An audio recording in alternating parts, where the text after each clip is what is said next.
Recovering from trauma does not look the same for everyone. Today we're joined by Dr. Tipton, who can discuss healthy coping strategies for someone in recovery from trauma. Dr. Tipton, thank you so much for being here. What are some coping strategies for someone recovering from a traumatic incident or any kind of trauma? One of the most important things is to begin to understand how they've made meaning of the event and the narrative that went along with it. So a primary way of coping then is to begin to help them change that narrative.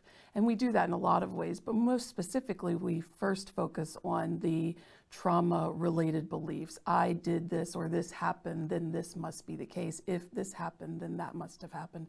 And then we look at the ways that they made meaning in relationship to their background, as well as in relationship to moving forward and other events that may have contributed to their sense of loss of trust.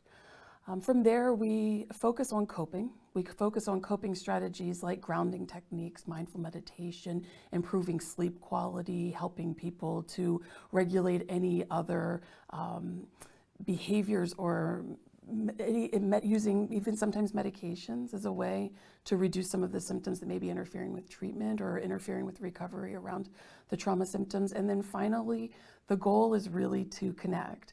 A lot of times trauma, especially complex trauma or developmental trauma, comes from difficult attachments.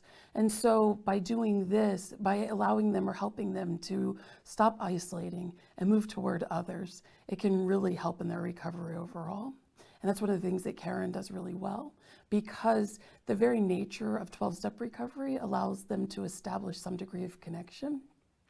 And that tends to help them to recover more quickly in that environment. Excellent, Dr. Tipton. Thank you for answering a very tough question. And if you or your loved one need help coping from trauma, you can visit caron.org.